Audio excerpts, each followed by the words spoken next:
మీరు తీసుకునే అదే మందులు, అదే నాణ్యమైన మందులు, కానీ సగం ధరకే.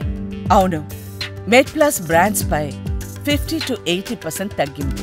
నార్మల్గా షుగర్ చిన్న బేబీస్లో అంటే న్యూ బార్న్స్లో ఇప్పుడు 45 నుంచి కింద వచ్చిందంటే మనం హైపోగ్లైసిమీ అంటారు. నార్మల్గా హైపోగ్లైసిమీ అన్ని బేబీస్కే రాదు. ఇప్పుడు మదర్కి ఏమైనా షుగర్ ప్రాబ్లం ఉంది అంటే బేబీకి షుగర్ లో వచ్చే ఛాన్స్, అంటే రిస్క్ ఫ్యాక్టర్ అంటాం. ఇప్పుడు మదర్కి ఏమైనా షుగర్ ప్రాబ్లం ఉంది, డయాబెటీస్ ఉంది అంటే బేబీకి షుగర్ తక్కువ అయ్యే ఛాన్సెస్ ఉంటుంది. కొన్ని బేబీస్ ఏమవుతుందంటే IUGR బేబీస్ అంటాం. అంటే బేబీ నార్మల్గా ఉంటుంది, బట్ ఆ వెయిట్ ఇప్పుడు ఆ ఏజ్గా బట్టి బేబీ వెయిట్ తక్కువ ఉంటుంది.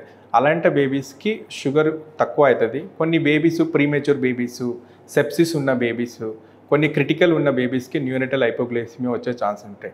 న్యూనటల్ హైపోగ్లైసిమీ అనేది ఒకటి చాలా డేంజరస్ కండిషన్. ఎందుకంటే ఒక్క టైం హైపోగ్లైసిమీ నుంచి బ్రెయిన్ డ్యామేజ్ జరిగిందంటే అది చాలా పర్మనెంట్ డ్యామేజ్ ఉంటుంది. అందుకే న్యూనటల్ హైపోగ్లైసిమియా మనము తొందరగా ఐడెంటిఫై చేసి బేబీకి మనం ట్రీట్మెంట్ చేయాలి. ఇప్పుడు బేబీ ఏమైనా నార్మల్గా ఉంది, మంచి యాక్టివిటీ అని ఉంది, పాలు తీసుకుంటుందంటే మనము షుగర్ ఏమైనా లో ఉంటే మనం వెంటనే పాలు ఇచ్చి షుగర్గా నార్మల్ చేస్తాం.